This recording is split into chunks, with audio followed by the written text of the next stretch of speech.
नमस्कार साथियों, एक बार पूरा स्टडी विद अभिषेक में आपका जोरदार स्वागत है, हार्दिक अभिनंदन। साथियों, इससे पूर्व के क्लास में हमने समांतर श्रेणी या अर्थमेटिक प्रोग्रेशन को पढ़ा था, जिसके अंतर्गत विभिन्न प्रकार के उदाहरणों के माध्यम से हमने n पदों के योगफल और n पद निकालना सीखा था। आज उसी क्रम में बढ़ते हुए हम गुणोत्तर श्रेणी पर चर्चा करेंगे।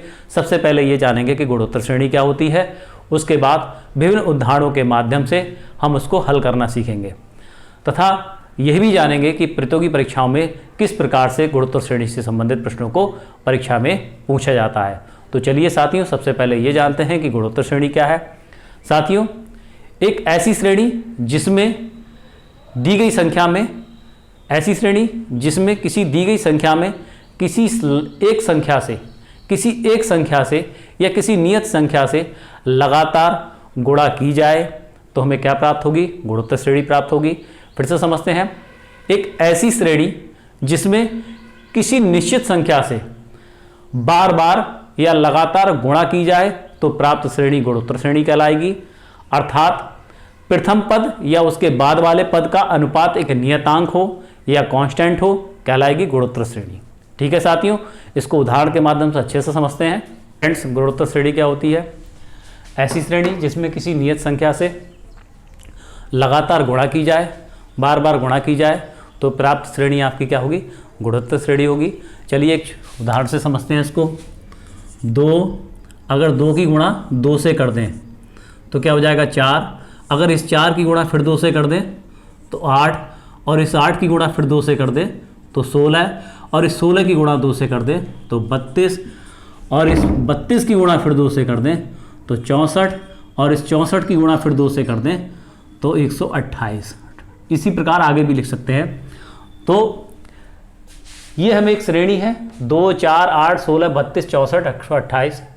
तो इसमें क्या है? इसमें हमने देखा कि प्रथम पद में 2 से गुणा की तो हमें उसके बाद वाला पद मिला। इसी प्रकार 4 में 2 से गुणा की तो उसके बाद वाला पद मिला। इस प्रकार से हम देखते हैं कि प्रत्येक में 2 से गुणा हो रही है और उसके आगे वाला पद मिल जा रहा है।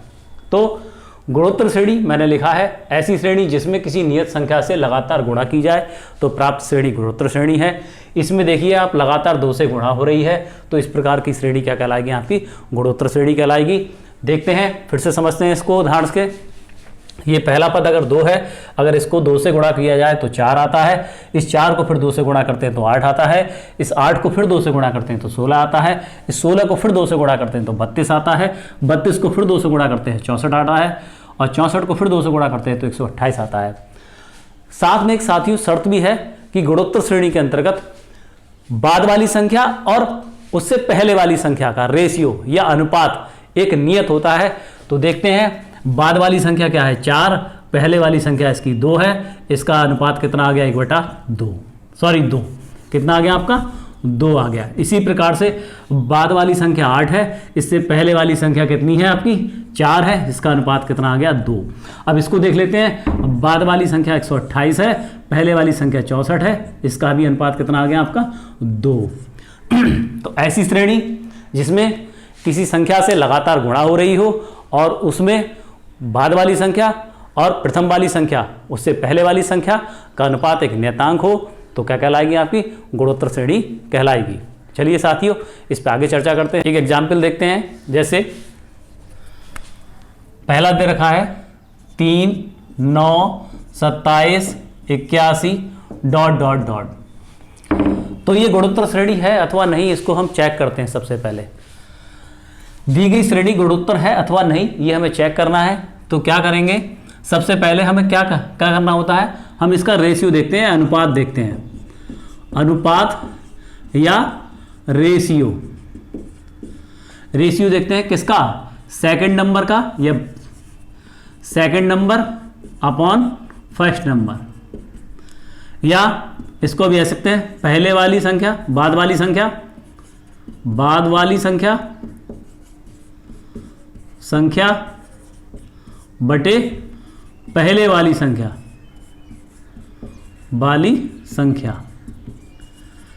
इनका अनुपात निकाल करके देखते हैं। तो देखिए, ये पहले वाली संख्या हो गई, ये बाद वाली संख्या हो गई। तो 9/3 इक्वल टू क्या आ गया? रेशियो 3। इसी प्रकार से बाद वाली संख्या 27 हो गई, यहाँ पर 9 3 27, ये भी 3 आ गया। इसी प्रकार से 81/27, ये भी कितना आ गया, 3 आ गया। तो जो दी गई श्रेणी है वो कैसी है, हमारी गुणोत्तर श्रेणी है। नो डाउट इसमें हमें क्या करना होता है, रेशियो निकालना होता है। ठीक है साथियों, ऐसी श्रेणी जिसमें किसी निश्चित संख्या से गुणा हो रही हो, जिसमें पहले वाली संख्या और बाद वाली संख्या का रेशियो कैसा हो, नियत हो, कहलाएगी आपकी गुणोत्तर श्रेणी कहलाएगी। फ्रेंड्स मान लिए a, AR square dot dot dot AR cube dot dot dot dot AR की पावर n-1, AR की पावर n-1 एक श्रेणी है। कैसी श्रेणी है, गुणोत्तर श्रेणी है। देखिए कैसे, इस श्रेणी का प्रथम पद a है। प्रथम पद क्या है इसमें साथियों, आपका a मान लिया हमने।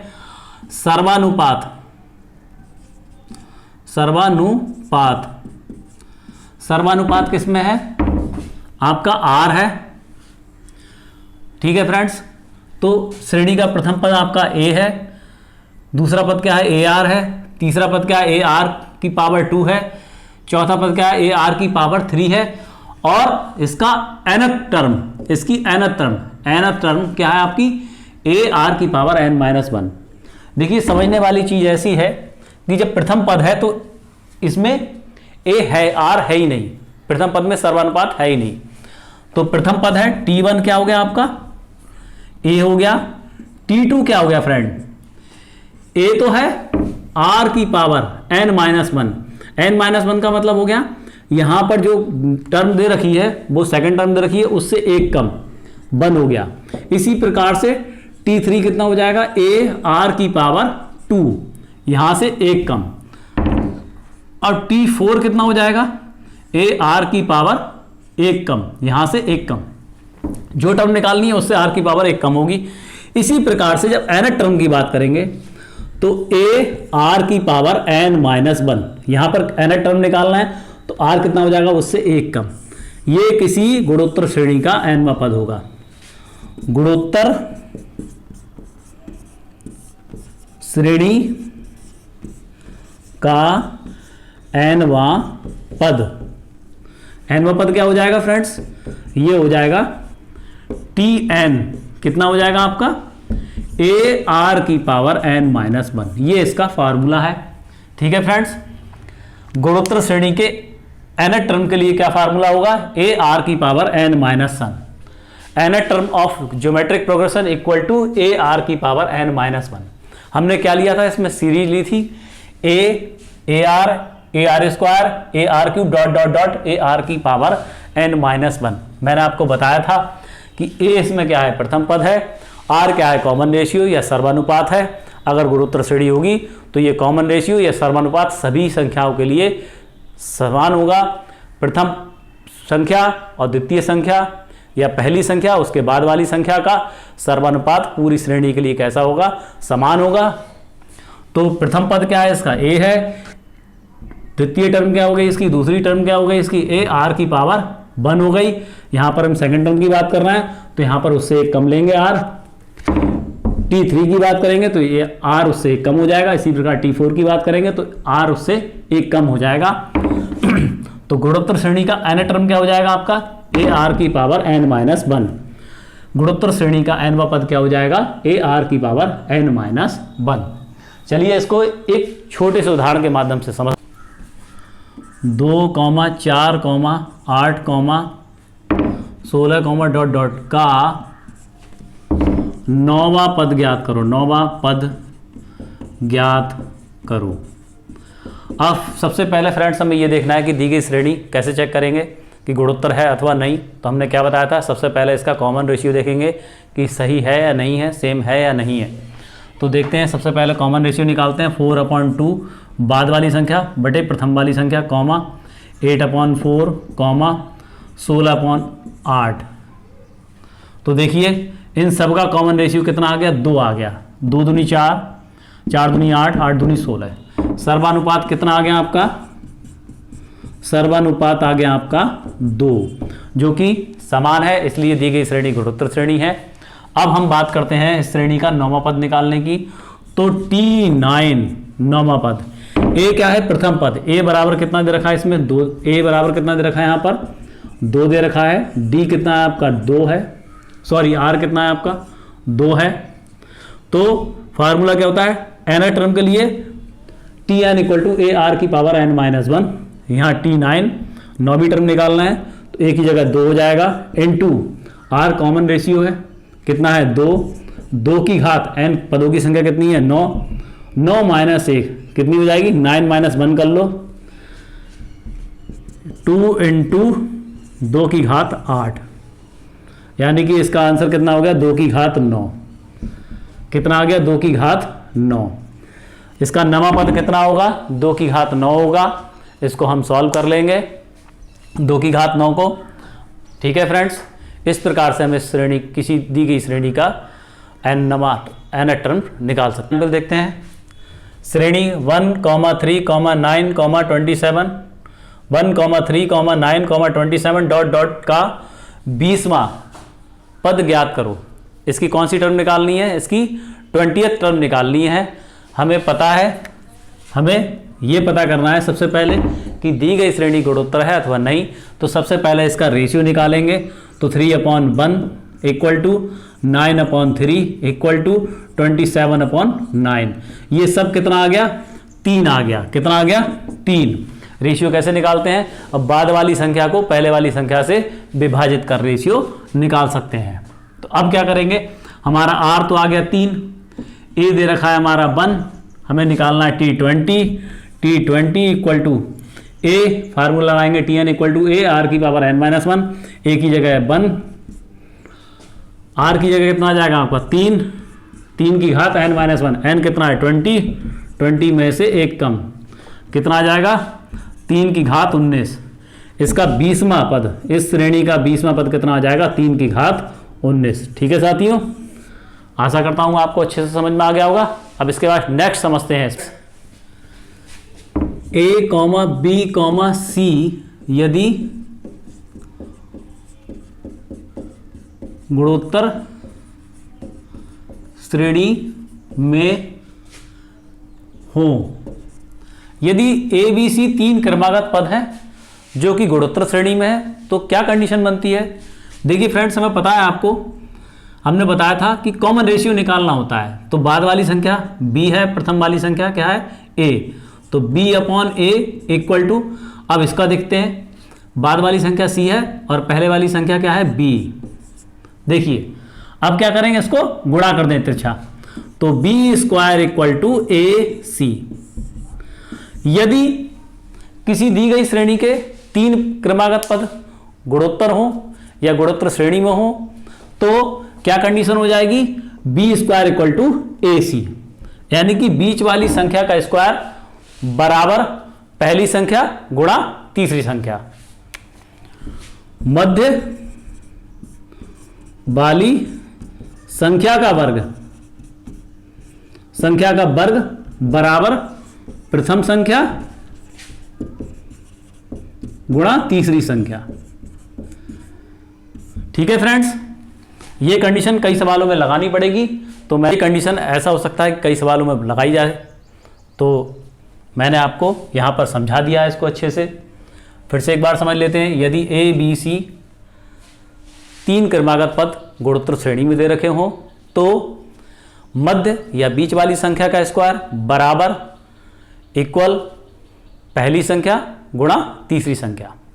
ठीक है फ्रेंड्स, b² इक्वल टू ए सी। यदि ए बी सी तीनों गुणोत्तर श्रेणी में हो तो b² इक्वल टू ए सी। ये कंडीशन कहीं सवालों में लगानी पड़ेगी, तो इसको हमने आपको समझा दिया है। नेक्स्ट एग्जाम्पल है, देखते हैं इसको। यदि किसी गुणोत्तर श्रेणी का नौवां पद 512 हो तथा सर्वांतर 2 हो, तो प्रथम पद ज्ञात करना है। तो इसको कैसे करेंगे? हम गुणोत्तर श्रेणी का nth टर्म के लिए फार्मूला लिखेंगे। क्या होता है? Tn equal to A R की पावर n-1। देखिए इसमें नौवां पद T9 इक्वल टू कितना दे रखा है आपका? 512 दे रखा है। प्रथम पद हमको निकालना है। n पदों की संख्या कितनी दे रखी है? 9 दे रखी है। हम इस फार्मूले में लगा देते हैं। तो T9 इक्वल टू AR की पावर 9 माइनस 1, यानी T9 इक्वल टू क्या आ गया, AR की पावर 8। T9 की जगह रख देंगे 512, A निकालना है, R की जगह कितना हो जाएगा फ्रेंड्स, R की जगह हो जाएगा यहाँ पर 2।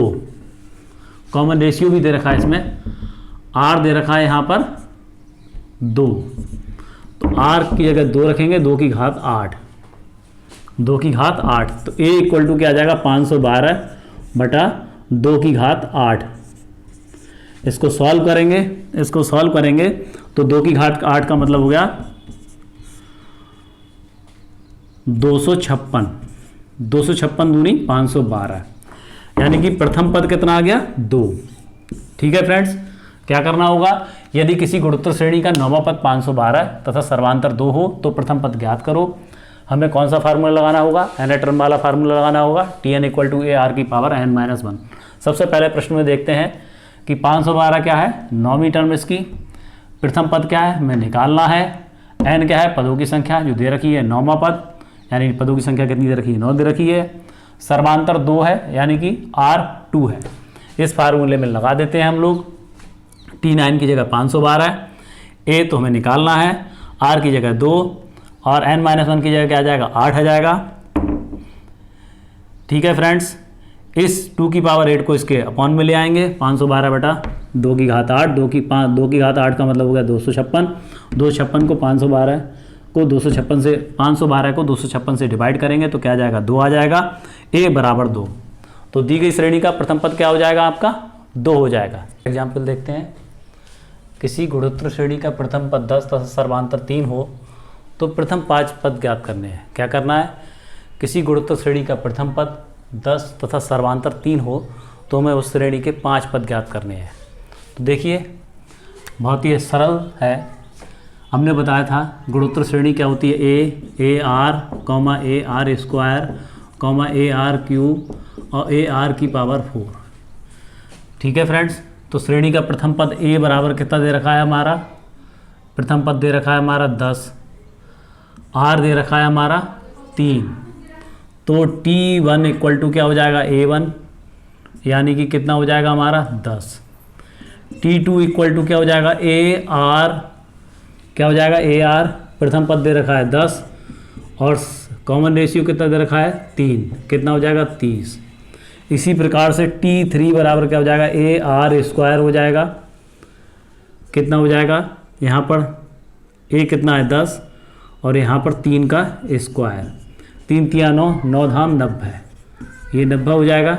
इसी प्रकार से T4 के हो जाएगा AR की पावर 4, A कितना है आपका, A है आपका 10 और 3 का घात 4, सॉरी 3, यहाँ पर कितना आएगा 3, 3 की घात 3, तो 3 तिया 9, 9 तिया 27, 27 की 10 से गुणा करेंगे तो कितना आ जाएगा 270। इसी प्रकार से T5 इक्वल टू क्या आ जाएगा AR की पावर 4।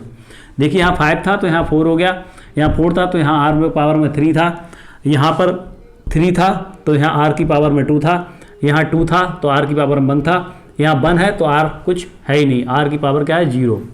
ठीक है फ्रेंड्स, तो क्या हो जाएगा यहाँ पर A की जगह 10 हो गया, R की जगह 3 की घात 4, तो क्या हो जाएगा 9 ने 81, ये कितना आ जाएगा 810।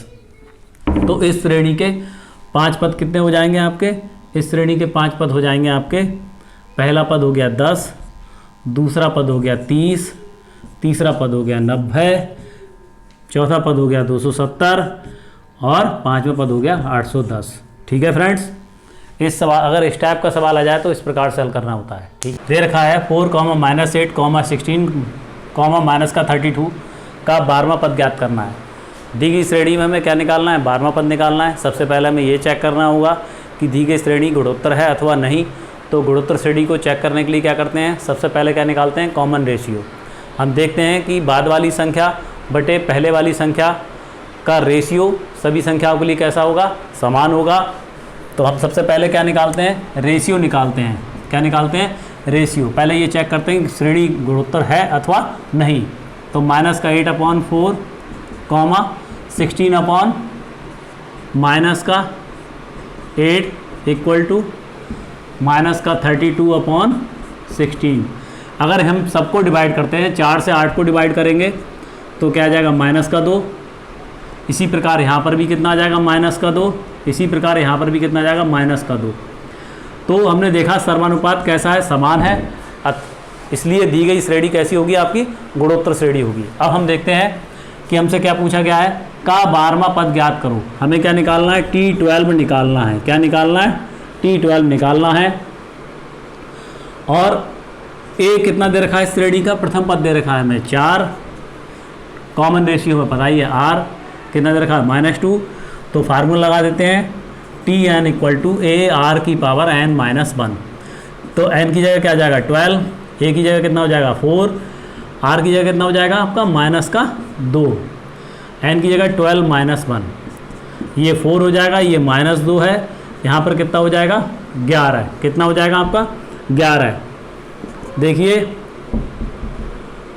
ये 2 4 को लिख सकते हैं 2 की घात 2 गुणा ये -2 की घात 11 है, -2 की घात 11 है। देखिए -2 की घात 11 है, तो इसका आंसर जब 2 की घात -11 करेंगे तो विषम आएगा। क्या आएगा, सॉरी विषम नेगेटिव आएगा। कितना आएगा, नेगेटिव आएगा। जब किसी ऋणात्मक नंबर की घात अगर विषम हो तो उसका मान हमेशा क्या आता है, ऋणात्मक आता है।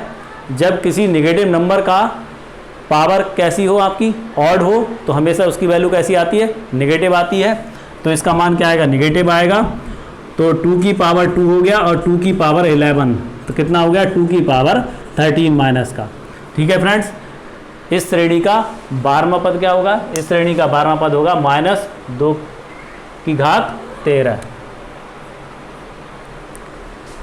नेक्स्ट एग्जाम्पल दे रखा है हमारा 4/9 तथा 169/9 का गुणोत्तर माध्य ज्ञात करना है।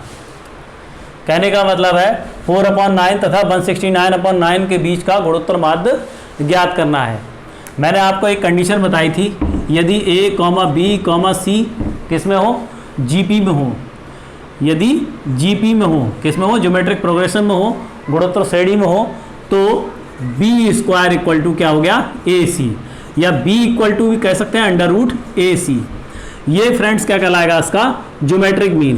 क्या कहलाएगा इसका, ज्योमेट्रिक मीन या गुणोत्तर माध्य। गुणोत्तर माध्य बराबर क्या हो जाएगा, B इक्वल टू √AC।